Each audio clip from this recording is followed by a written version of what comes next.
So we're back here, we're gonna run some. I've got the machine set to 400, and a lot of people are probably thinking, why does he do that to us? Why does he say, well, I like 200, but then he turns the machine up to 400 and just pours the coals to it? Because there's actually people in industry that like to run it that way, right? All of us have a different trademark. All of us have a different way we like to weld. And there's some people that run a little hotter than others, and that's not bad. I'm just telling you, with stainless steel, heat sometimes is your friend, and the hotter you run it, the faster you're gonna have to go, but the faster you're gonna get done. And there's actually people that like to run a lot of their pulse MIG hotter than others, and they can do it, and they can make it look good. What's the difference? Well, speed. And when you're running this high rate of wire feed speed and you're pouring the coals to it with that much amperage, there's no time for manipulation. That's where you get into trouble.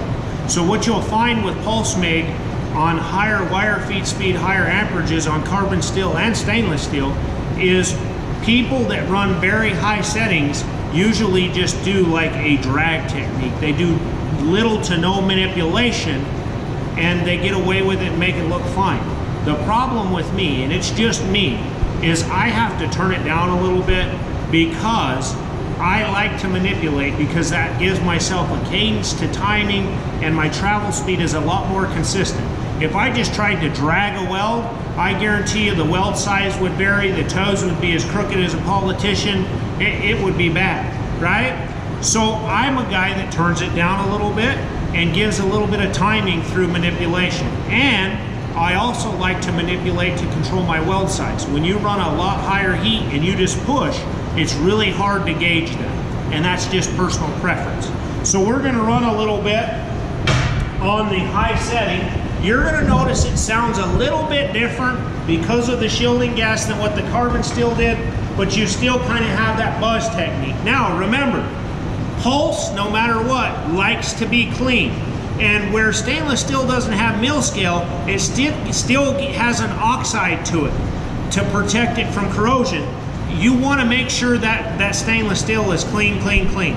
So what I do is I take a stainless steel bead wheel or wire brush on a grinder and I really buzz it and clean it good.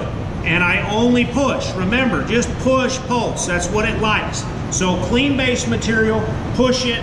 Let's see what it does. We're going to run a little bit and then we'll look at it and see. Eyes.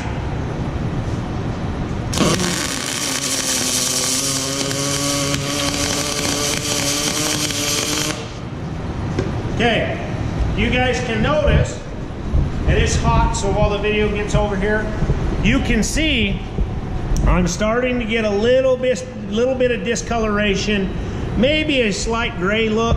I would tell you that's just too doggone hot for me. I can't hang with that kind of heat.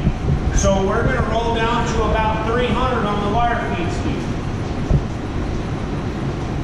And that's gonna slow me down a little bit, but it's not gonna slow me down to where I like it. But we'll run some. Eyes.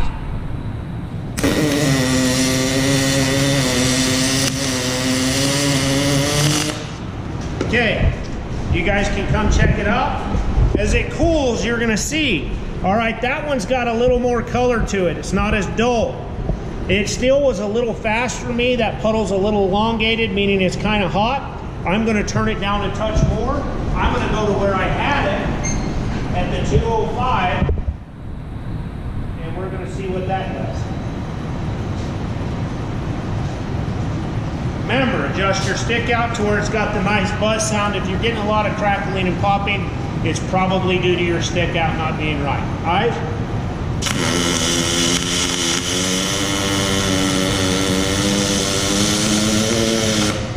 Okay, I like it, I can control it, and I have, I think personally, a lot better color. I'm getting the color of stainless back where I should, so that's kind of where I want to be. Now, you guys don't have to run it just like me. You can kind of adjust it for yourself if you want. We're going to set this T-joint off to the side, let it cool down a little bit. And now that we have it set, I set my machine at a T-joint, but it doesn't mean I can't run a lap joint. Just remember, lap joints are different than T-joints. You run them accordingly, right? So now in this video, we're going to go ahead and run a lap joint. I I've got my machine set. I'm going to do just a slight whip and pause. Guys.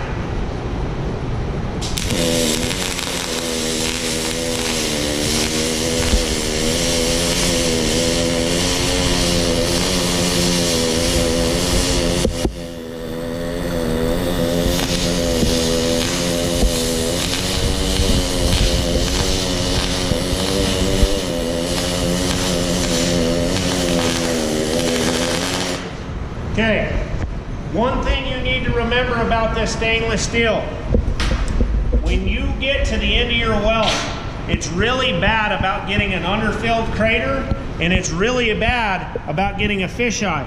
So when you get done welding and you get to the end, I tend to come back a little further than I normally would with carbon steel and backstep it a little bit more to backfill that, right? So that was a whip and pause. We're going to flip it over, and I'm going to do circles on this one and see if we can't change our weld size a touch and the way the profile of the weld looks. Eyes?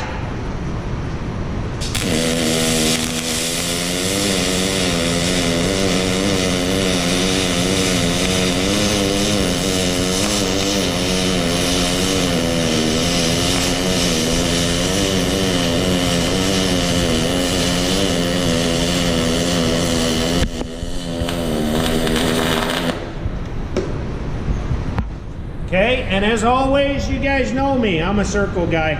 I always have been. It fits me better. I like it, okay? Now there's my lap joint. We'll clean that up, let you guys get a good look at it before the video's over. On this one, we'll run it at the setting I said I like and see what we want to do, or see how it turns out. Eyes?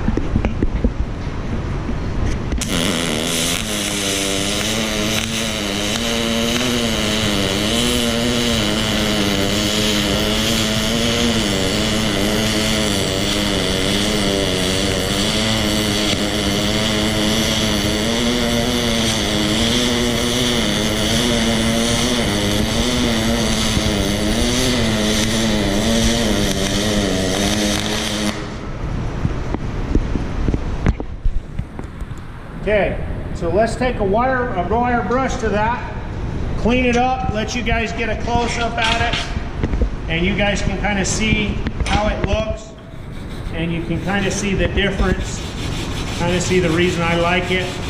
Now, that bottom toe looks a little cold to me. Maybe I could have did a better job at tuning it in, getting it a little hotter. T-joints do like more heat, but there you go. There's stainless steel pulse MIG. Could do a little bit of adjustment on that T-joint to get rid of some of that spatter, because pulse MIG shouldn't have spatter. But you guys look over here, you can kind of see the three different heat settings we ran at. Here was 400, here was 300, here was 200.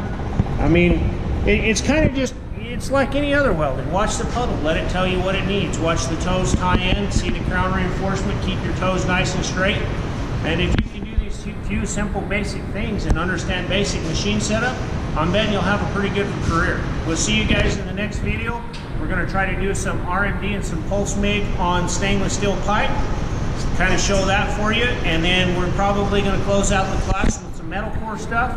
Hopefully you guys have enjoyed this term. See you next class.